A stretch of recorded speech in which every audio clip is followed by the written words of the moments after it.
Hi there again, and welcome to yet another fantastic video where I basically just talk about something that I found interest in, and I'm going to talk your ear off about it. I just got back from one hell of a mountain climb. What is this mountain, you may ask? Why am I wearing these ridiculous shades? And of course, why am I bothering to wear a mask when you guys already know what the fuck I look like? All these questions and more will probably be answered in this video. But of course, probably one of the biggest questions that you guys currently have right now is, of course, Sadie. You're insane. You're doing like 2 long-form videos in the span of a year. Are you okay? And the simple answer to that one is, no, I'm not. I'm basically barely hanging on by a thread. But of course, that's really neither here nor there, because that's not the topic of today's video. Oh no. The topic of today's video is none other than, well, another insane game that I just decided to get on a whim, and ended up becoming one of those games that ended up irreparably changing my life, much like Oneshot did. And yes, of course, it's another pixelated style game, wouldn't you fucking believe it. It's a simple game, a simple platformer that goes by the name of Celeste. And that's what I'm going to be talking about here today. Welcome to Celeste, and me talking about it for however long this video is going to be. I don't know, it's not going to be nearly as long as a one-shot video, at least I hope it isn't, so there you go, I guess. But yeah, without any further ado, let us sit back, relax, grab some popcorn, and get ready to listen to me talk about this game.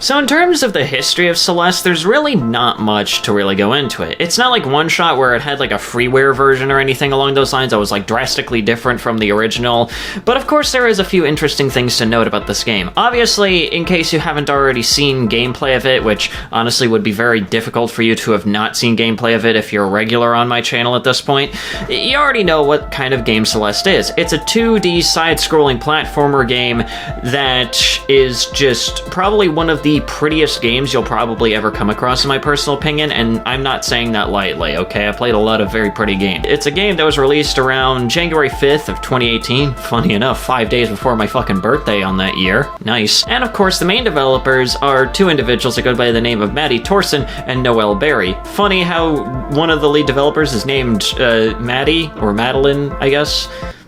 I just kind of find that funny considering that that's the main character's name. And of course, the entire soundtrack, and yes, some of the soundtrack I've even used in the background of some of my videos, is all composed by Lena fucking Raine. Yes, that Lena Raine. The same Lena Raine that you're probably thinking of. Yes, that one. But of course, when it was released, it was nominated for multiple awards during its release year, and won an award for the soundtrack, and won a number of different audience awards throughout the years. Overall, this game definitely earned its spot in terms of an absolutely fantastic game, and trust me, after having played it, I mean, I can't disagree, let's be honest. And of course, ever since its release, it's basically become like a speedrunners galore. Like, I mean, it's really no surprise. Like, but that's basically all that I really need to say in terms of the entire history of Celeste and its development. So now, let us actually get into the game itself and just everything revolving around it.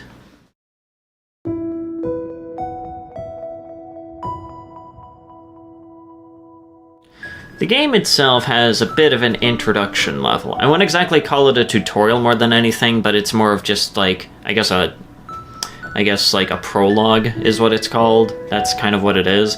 And the game itself allows you to kind of just choose any name that you want, but I decided to start up a fresh, save here and just stick with the default name for a couple different reasons. Reason number 1 is because, well, there's some things that you can only see on a first-time playthrough, and also second of all, I mean, why the fuck not? It's the most authentic experience they could possibly get just having the default name at this point. But the game itself starts off with an inner monologue of the main character, Madeline, trying to psych herself up for the impending mountain climb before it opens up on a parking area that Madeline arrived to. You can basically just control her and move her along the pathway, which is completely fucked, just ruined beyond belief, and even a giant, like, probably 12-ton brick of ice nearly crushes her to death on the fucking way over. And then she ends up coming across this old lady, which is, I guess you could call her, like, the harbinger of this game, the one that warns of crazy shit that's gonna happen. And that's exactly what she does. She warns Madeline that there's going to be some weird things that are gonna happen on this mountain climb, and possibly even things that Madeline just isn't even ready to see, to which Madeline just brushes her off as just being, a standard crazy old lady before she continues onwards onto the bridge.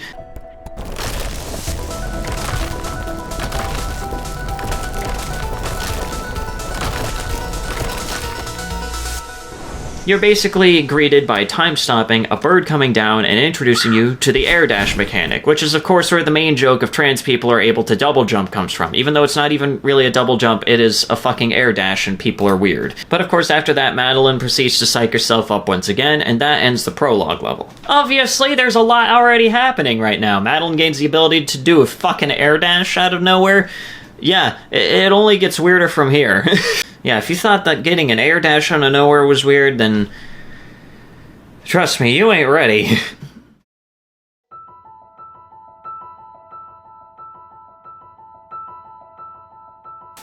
But of course, now we get onto the actual game itself after the prologue. The first level is the Forsaken City. Each new region in this game, at least on a first playthrough, starts off with what I like to call a level tip.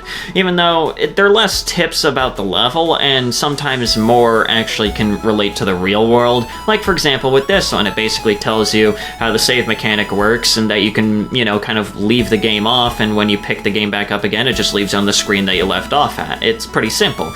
And now, of course, this one is obviously more related to the game, but of course some of the other level tips and whatnot are more related to the real world, and honestly I kind of like that. This first level actually functions even more as like an actual tutorial level than the prologue level actually does. It allows you to actually get more familiar with the air dash and the basic controls. It even allows you to kind of get used to the momentum-based mechanics that exist in this game, mainly through the main gimmick of this level, which are these weird moving platforms that activate the moment that you either grab onto them or step on top of them.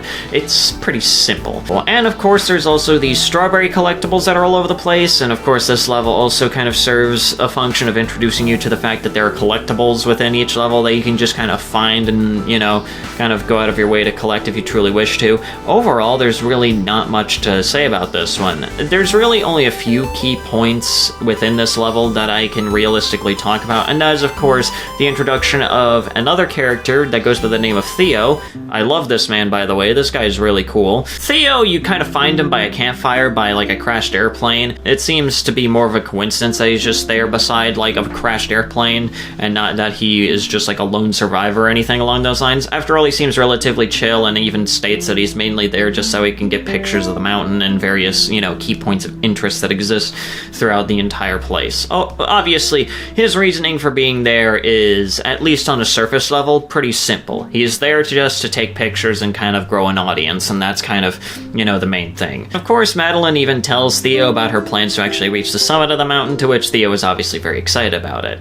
But that's really about it. It's just a basic introduction to this new character that is extremely chill and will obviously be yet another very key character throughout the rest of the game. But the other key thing within this level is towards the end of the level, where there's this weird memorial that is dedicated, quote, to those who perished on the climb. Now, of course, this one is pretty straightforward. It's just a memorial stating that, well, people have fucking died here, and it's just kind of dedicated to there. And yeah, now of course the weird thing is that this first level is just a city, and of course, you know, Madeline and Theo also have some dialogue about their own theories about the entire city. Theo believes that it's a government cover-up, and Madeline heard somewhere that apparently it was just like a corporate city that apparently no one wanted to fucking live in for whatever reason. You know, there's a lot going on here, and honestly, this isn't even the weirdest level in the entire game, as is pretty evident here. It's just weird in the sense that it's just kind of there, rather than weird in the sense of literally anything else that's going on in the level. And honestly, that I believe is pretty cool. But after you reach the memorial, Madeline will decide to take a nap right beside a campfire, and that will end the first level. Again, it's your basic introductory level. There's really not much else to talk about here other than just, well, some of the basics.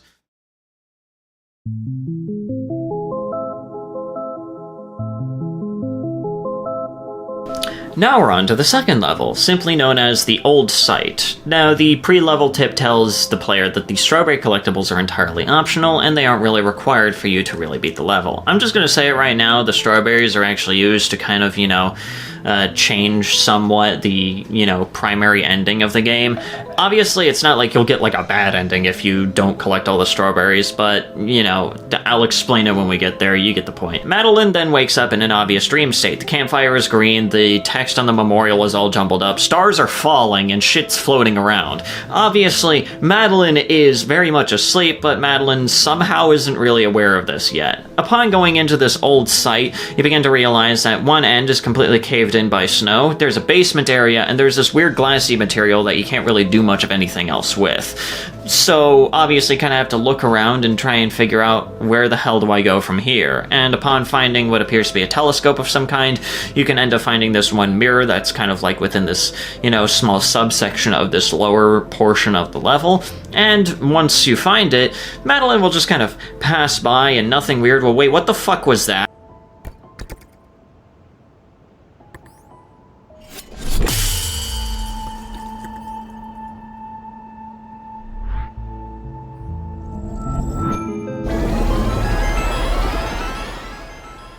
Yeah, now the actual level begins. Welcome to the real level. The glassy material then changes into the starry material that is the primary gimmick of this particular level. It's something that Madeline can dash into and can kind of propel herself forwards through. But unfortunately, she can only go in the direction that she initially entered at, meaning that you can, in fact, slam yourself into a wall and die that way. So there you go. Once again, there's really not much to really talk about in terms of the actual level itself, aside from the fact that the music in this particular level is probably one of my favorite tracks in the entire game. It's called Resurrections, if I remember correctly, and honestly, I just really enjoy it. I don't know why, I just really enjoy it.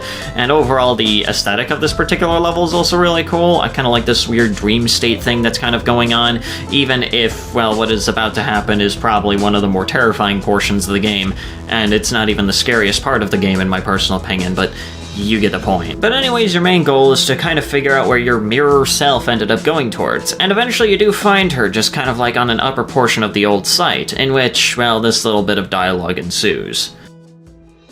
Madeline, darling, slow down. Who said that? Oh, I'm simply a concerned observer. Are you... me? I'm part of you. Why would part of me look so creepy? This is just what I look like, okay? Deal with it. I'm sorry, I didn't mean to... Forget about it. I can't tell you what a relief it is to finally get out of your head, but look, I'm worried about us. We need a hobby, but this... I know, it sounds crazy. I need to climb this mountain. You are many things, darling, but you are not a mountain climber. Who says I can't be? I know it's not your strong suit, but be reasonable for once. I have no idea what you're getting into. You can't handle this. That is exactly why I need to do this. Are you the weak part of me, or the lazy part? I'm the pragmatic part. And I'm trying to be diplomatic here. Let's go home. Together. Welcome to the first chase sequence of the game, where now you have to basically run from yourself. It's very simple in the sense that she kind of, mirrors your moveset, but it's complicated in the sense that she mirrors your moveset, and also fucking duplicates herself about halfway through the chase sequence, but don't worry about that one. Effectively, what you need to do here is make sure that you don't accidentally corner yourself, as she will, well, as I mentioned before, literally mirror your moveset, will mirror your movements down to the input, and of course you have to make sure that you don't end up getting cut off, especially towards the latter portions, like I mentioned, where she duplicates herself. But overall, there's really not much else to kind of talk about other than the fact that, well, your main goal here is to just run for your life and try not to die. And once you do manage to do so, Madeline will be able to finally leave at least somewhat of the old site, eventually come across like an information kiosk with a payphone, and of course someone is somehow managing to call the payphone. This weird guy ends up kind of being the guy on the other end. He doesn't really have a name, so I'm just going to call him like Jonathan or something along those lines. I don't really fucking know what to call him. But effectively, Madeline and Jonathan decide to talk to each other, in which is during this conversation that Madeline comes to the realization that she is fucking dreaming, in which case her mirror self then suddenly appears right before her to mock her, and then suddenly and magically turns the payphone into a monster that devours Madeline and wakes her up. And once she finally wakes up, that is a point at which you can actually explore, well, the real old site. There is no cave-in, there doesn't seem to be any kind of basement area whatsoever, and you can encounter Theo again, in which, you know, Theo is excited to meet Madeline and decides to show off some pictures that he took of the old site while Madeline was probably asleep. And of course, they decide to kind of do a little bit of a celebratory, you know, selfie, if you will, in which at first Madeline is uncertain of her appearance, but then, you know, just kind of, you know, somewhat grows to just kind of accept it and just kind of goes like, I'm not exactly photogenic, but whatever, go ahead. Theo then kind of reveals that the main reason why he's into photography is that apparently his grandfather was really into photography and was semi-famous in the photography world, and while he isn't entirely sure that he'll reach that level of, you know, popularity, he at least wants to just kind of, you know, do photography just for the hell of it, because why the hell not? And of course, the last bit of dialogue reveals that Madeline just doesn't even have a cell phone. I just decided to throw that in there because I just kind of find that funny, I don't know why. But past the ruins is of course the payphone, in which Madeline hesitates for a moment before deciding to pick up the phone and decides to call her mother to help her calm down. And that is the end of the old site.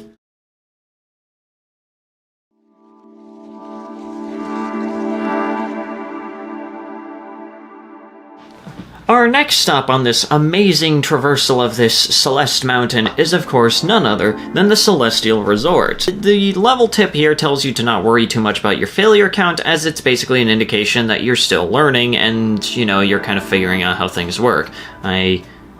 Thanks, game, I guess. The start of the level is a ruined bridge with kind of like this traditional Japanese-styled, kind of almost Oriental-ish appearance to it. It's honestly kind of cool, that's really about it. But on top of that too, there also seems to be these weird red and black masses that will unfortunately be very common throughout this entire level, and will only get worse. This particular level introduces the player to locked doors, which is pretty simple. You have to find a key in order to actually unlock a certain section, so that way you can actually progress, and this is kind of like the main thing that exists throughout this entire level. Will definitely 100% become a very consistent mechanic, and will definitely not only show up in like 2 fucking regions, including this one. Inside the resort is a front desk with a bell and a guest book that has glowing reviews. Upon ringing the bell, you are then introduced to Mr. Oshiro.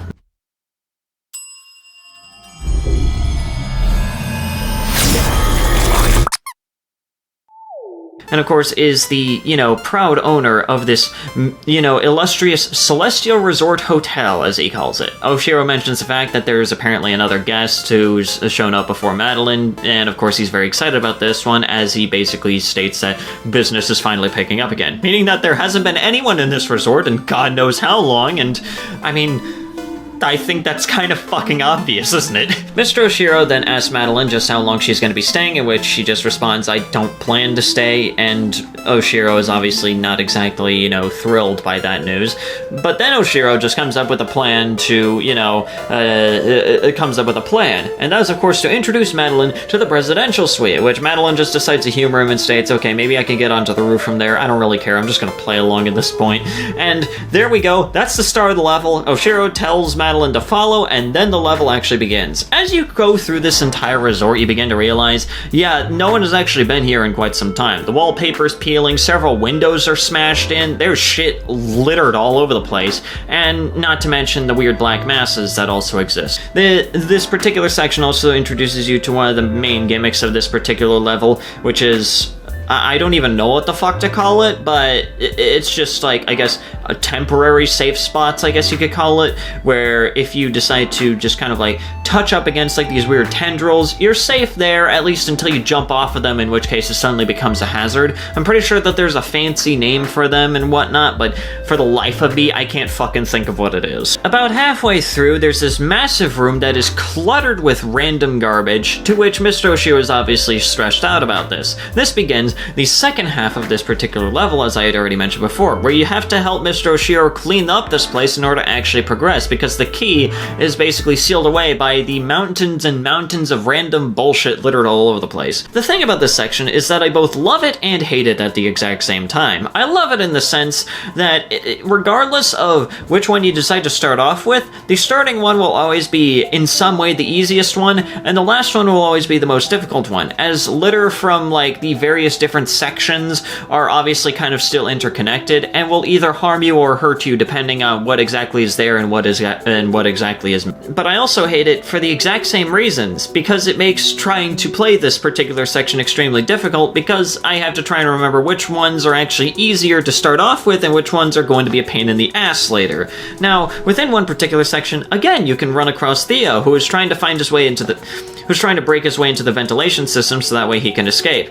Madeline, kind of tells Theo that she plans to at least try and help Mr. Oshiro out, to which Theo is obviously, has red flags all over the place from his perspective, so he wants to get the hell out of there by any possible means. And that's basically the interaction right there. But then, finally Mr. Oshiro and Madeline eventually reach the presidential suite, in which Madeline decides to explore it a little bit, states that she can see that there was a lot of effort put into it, and of course Mirror Madeline decides to cut off everything and ruin everything as per usual, and calls the place a dump, ruins Mr. Oshiro's mood, busts a hole into the fucking presidential suite, and both Madeline and, her mirror version decide to climb up to the roof, to which another dialogue ensues.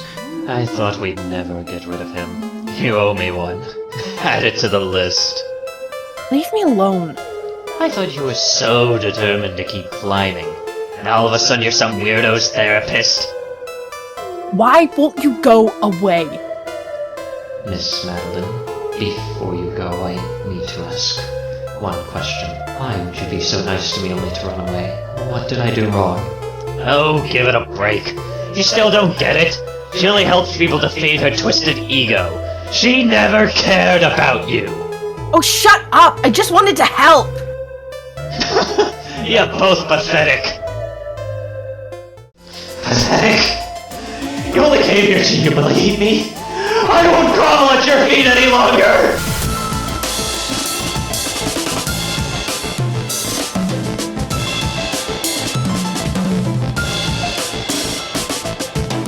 Behold one of my favorite chase sequences in this entire game, and it is probably the highlight of this particular region in my personal opinion. Obviously you can tell that this particular region I'm not exactly the biggest fan of. From a storytelling perspective I absolutely love it, but in terms of everything else, I would rather skip it. This chase sequence is just... I don't know what it is about it, I just enjoy it. Maybe it's the fact that you can actually kind of somewhat fight back against Oshiro by jumping on top of his massive forehead. I don't know, that's something about it is just unbelievably fun, and there's really not much else I can really say about it other than just, I enjoy it. And honestly, it is just my favorite chase sequence. But upon reaching the end, Mr. Oshiro in a blind rage decides to cause both of them to fall to the ground, to which that is what snaps him out of his enraged state, and he just tells Madeline to kind of fuck off as he decides to close down the hotel for repairs. And that ends the Celestial Resort.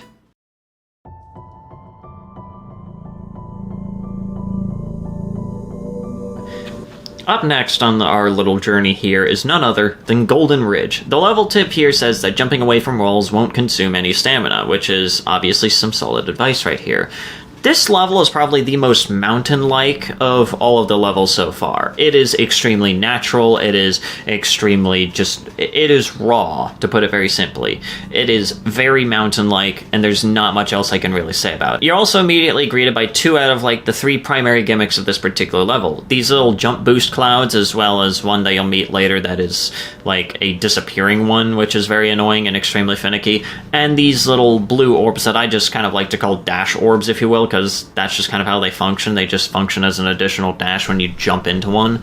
But eventually you come across the old lady again, who laughs at Madeline's attempt at helping Oshiro before warning Madeline of the oncoming wind, which is of course the introduction to the 3rd gimmick of this level, the fucking wind. Yes, you have to fight against the wind in this entire level. Now in terms of any kind of dialogue or anything like that, it is probably the quietest level. There's really not much else that's going on here, but that is probably kind of why I actually enjoy this particular section of the level. It is it is very quiet, but it's very loud in what it is trying to say. Obviously, this is happening very shortly after Madeline has attempted to try and help Oshiro to obvious failure, and very clearly here she is extremely uncertain of whether or not she's even worthy enough to really fully climb this mountain. And I believe that that's kind of what the wind is kind of representing. After all, a lot of the times throughout this entire level, the wind is pushing against Madeline, and I believe that this is kind of like the mountain kind of acting on Madeline's overall psyche, and her, kind of questioning whether or not she's even able to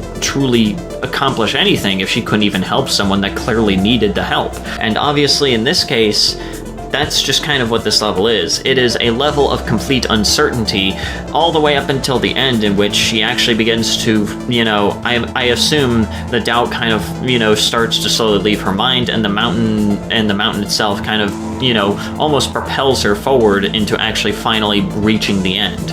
Again, I might be entirely wrong on this entire analysis of this level, but that's just kind of how I personally view it. Towards the end of the level, you encounter Theo at a gondola, in which, the two decide to ride this gondola all the way up to the next, region. And, there's not much else that really happens here. Well, aside from Mirror Madeline suddenly appearing and causing the gondola to stall, and also ruining a bit of a selfie here, Madeline ends up having a bit of a panic attack, to which Theo kind of teaches Madeline this little technique that apparently his grandfather taught him, which is, of course, to picture a feather floating in the air and to kind of control that feather's floating via your own breathing. And to say that I've actually used this technique at least like once or twice throughout very particularly stressful work days would definitely be a bit of an understatement. But after this, the gondola kind of reactivates itself and it finally reaches the next destination, to which the chapter finally ends after we get to see the hilarious "we're gonna die" selfie here.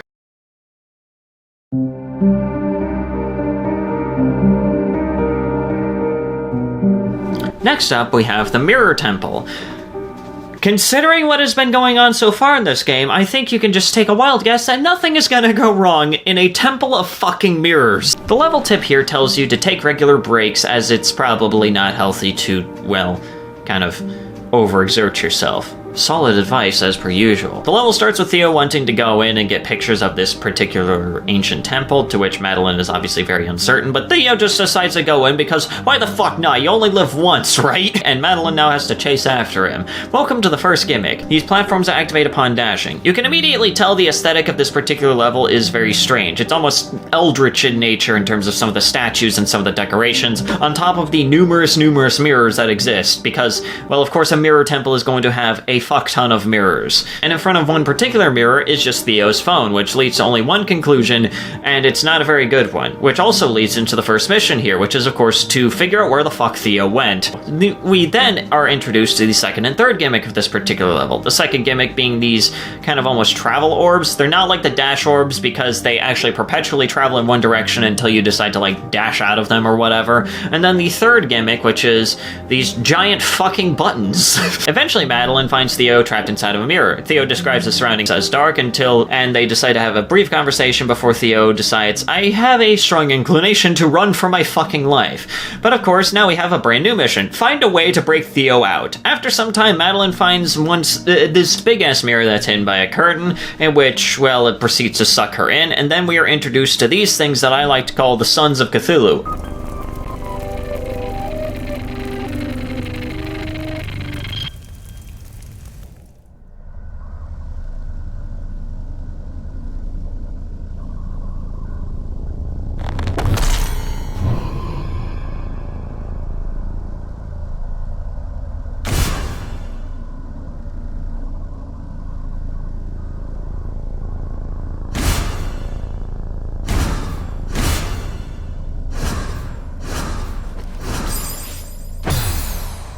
I genuinely hate them and they are the worst part of this level, but this particular one you actually have a little bit of control over, and the sequence ends once it reaches Madeline and proceeds to somewhat consume her, which then activates the entire temple, and after a long fall, a dialogue between Madeline and her mirror self, plays out here.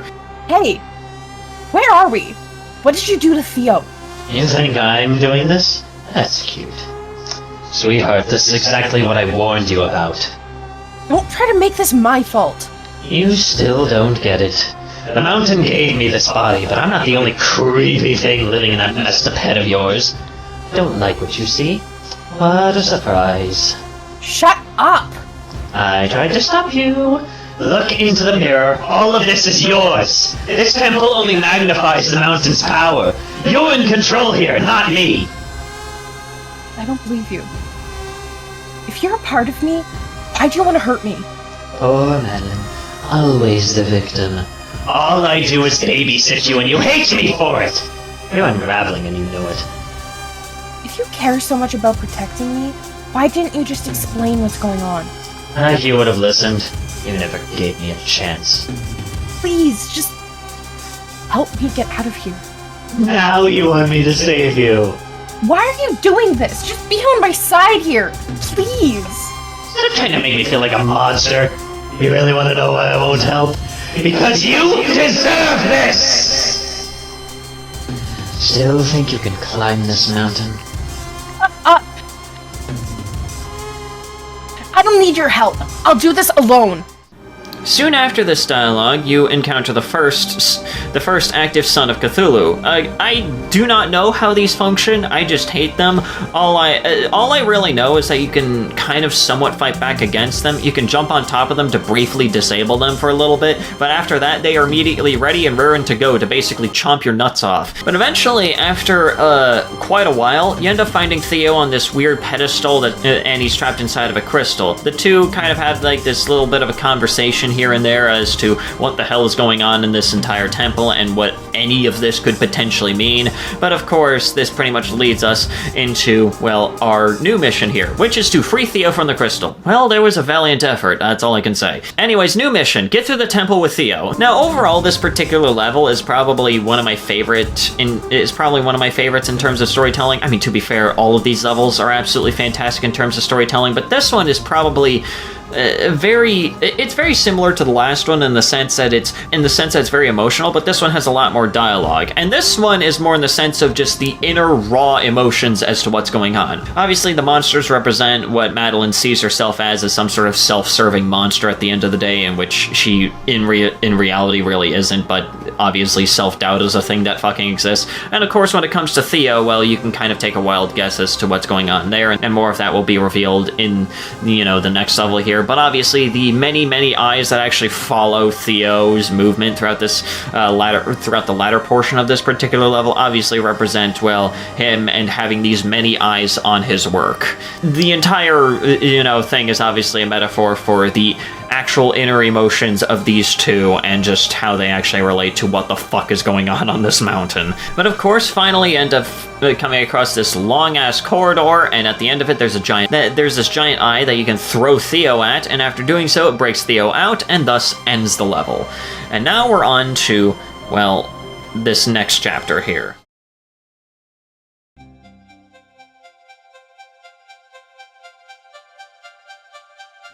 In this next chapter, the level tip starts off with telling you that it is impossible to outrun your own reflection. Solid advice, I guess. This particular level begins with a lot more of a longer conversation between Madeline and Theo. It begins with Madeline carrying Theo over to a campfire. Eventually, Theo wakes up, and the two begin to talk about their life's experiences and their reasons for even coming to the mountain. Theo reveals that he has a sister named Alex that is similar to Madeline due to their own internal compass. Madeline reveals that she's been suffering from anxiety and depression and came to the mountain just so that way she wouldn't get stuck in her head for so long. Theo reveals that he actually came to the mountain because he felt like he needed to get lost somewhere rather than just be stuck in one place putting pressure on himself, which is of course, well, where him being stuck inside of a fucking diamond comes from. He also talks about how his grandfather came to the mountain before he was born and would occasionally talk about it, and that's kind of the only experience that he really has with the mountain before even coming here. Madeline and Theo then come to a conclusion that maybe this mirror version of Madeline should be set free so that everything could go over well, and after celebrating how close to the summit they are with a selfie, the two end up falling asleep. Later on, Madeline wakes up to the Aurora Borealis, which is the introduction to one of the gimmicks of this particular region here, which is the flying feather, as I prefer to call it. And eventually, you end up reaching this absolute immense height in which, Mirror Madeline comes out, and of course the two have a conversation. The Northern Lights are so beautiful. Yeah, they are. Where are we? We need to talk. Okay. I finally understand who you are. You're not my true reflection. I'm not? You're everything I need to leave behind. You're cruel, paranoid, controlling. Why would you say that? No. It's okay. I understand now. I don't need you anymore. So you're just abandoning me? I'm setting you free. We'll both be so much happier. I'm so stupid! You think you can just leave me behind? You think you can just blame everything on me? You think you're above me? Answer me! Get down. Please. Calm down! Breathe, Madeline. Use the feather.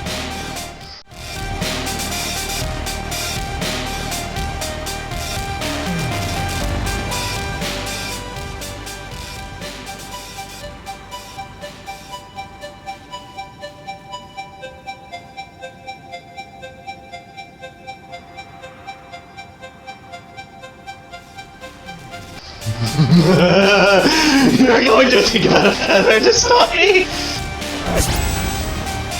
You are not above me! And you can't climb this mountain! It is time to accept that!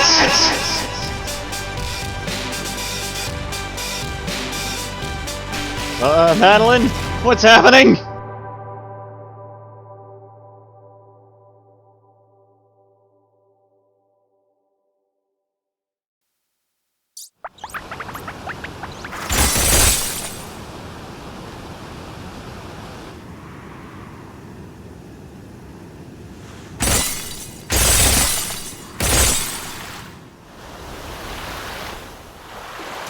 Welcome to the real level. Yes, it starts at rock bottom, both metaphorically and fucking literally. Anyway, to start this level, we are then introduced to the two other gimmicks of this particular level. The first of these is a fucking movement moyai, the Thwomp Dog? What the fuck do I even call these things? And then the final gimmick is fucking pinball. I wish I was making this shit up. Fucking pinball is the final gimmick of this particular game.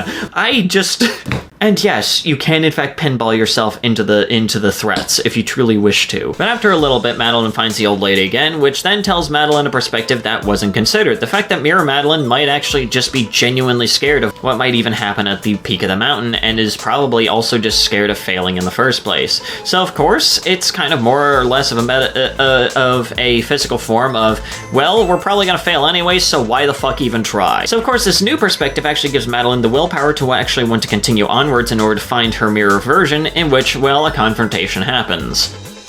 Looking for me? I thought you were done with me. That was a mistake. I'm sorry. You think you've got it all figured out? You think you don't need me? I said I'm sorry. We need to move past this. You expect me to trust you? You weren't innocent here either, but I know you're scared. Look, we're at rock bottom. There's no point in fighting. I can keep digging. I could pull us down to the center of the earth. What would be the point? Let's climb out of here. Together. Come close to me and you'll regret it.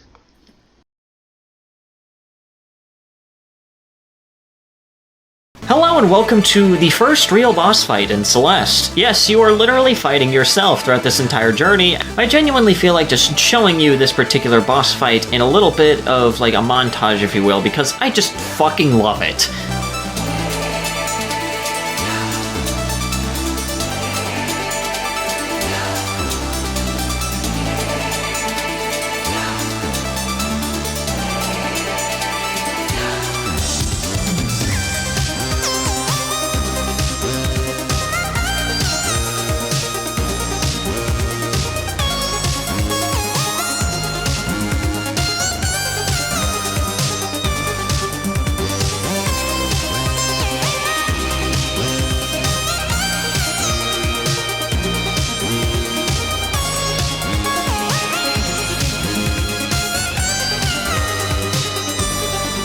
I did you a favor. You aren't a mountain climber. I'm just trying to help you. None of this would have happened if you had listened to me.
Fine.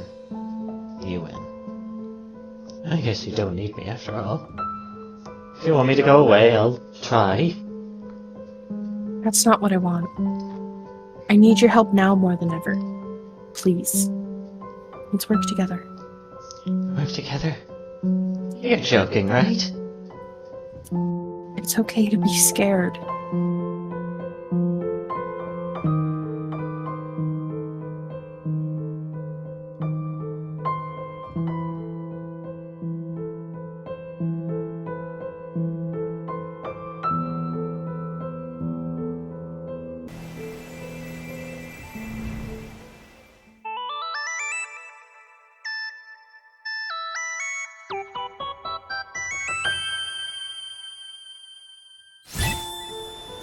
To which after this, the two finally end up coming together, and it gives Madeline a second dash. And of course, towards the end of this level, Theo and the old lady finally end up finding Madeline, and her mirror self actually decide to cooperate for once, and that is what ultimately ends the level. And now we're on to the final level of this game.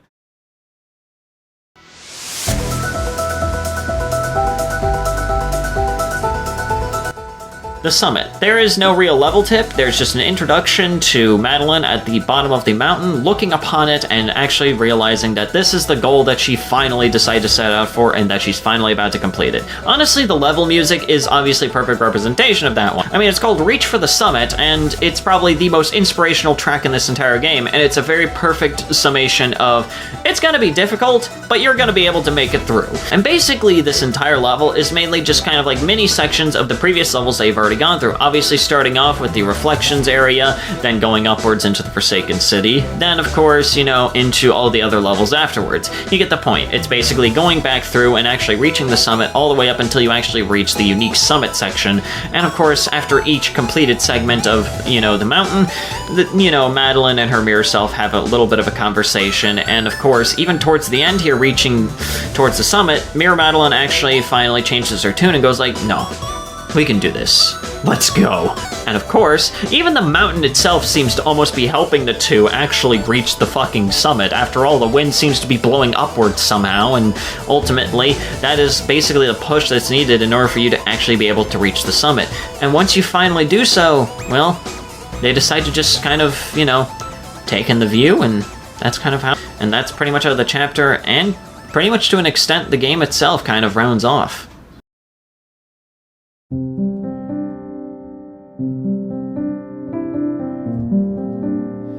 So of course, you know, I understand, that's not the actual ending. There is in fact like an epilogue ending that exists after the credits, and it's basically just kind of like, you know, a nice little meet and greet of all the characters that you've already come across, all coming together for a nice strawberry pie that consists of all the strawberries that Madeline has collected throughout her journey. And of course, depending on how many you collected will of course determine the quality of the pie, but that's really about it. Overall, this game is absolutely fantastic. And in terms of, well, you read the title. The title is called Celeste and Self-Discovery, and you're probably thinking to yourself, if it didn't already come to you already, what does this game have to do with self-discovery? Well, let me explain here. Well, let me explain. To put it very simply, this game seems to have this kind of tendency of causing pretty much almost anyone that actually plays it to come to some sort of massive realization about themselves. Obviously, 9 times out of 10, it tends to be kind of in relation to them realizing that they're trans in some way, which is obviously also extremely cool. But of course, for me, the main realization that I came to when I was playing this game is that I really don't care how people actually refer to me. And that's kind of really about it. That's kind of why my pronouns are just kind of like, whatever, I don't care. Just anything works. Just kind of anything works. Like, at the end of the day, it's a game that is entirely about self-discovery and just discovery in general. Figuring out things about yourself that you probably would have never have even realized. And honestly, that is probably a really interesting way to actually kind of convey that. And the fact that it even works just makes it just that much better, and that is probably my all-time favorite part of this entire game. To the people who work on Celeste, who have worked on it, every single one of you, top-notch work, that's really all I can say. But overall, that's kind of how it rounds off. Obviously, this video is not nearly as long as, well, my one-shot video, mainly because this is a little bit simpler in terms of, you know, everything else, but I still wanted to talk about this game because of just how impactful it really is. I enjoy this game to an immense degree, even if sometimes it makes me want to throw my desk across the fucking room because of certain sections. But overall, I just love it. It is fantastic. And I recommend that if you have the money and time to do so, you should check out this game for yourself. But anyways, that's gonna do it for today's video, and I'll see you guys in the next one.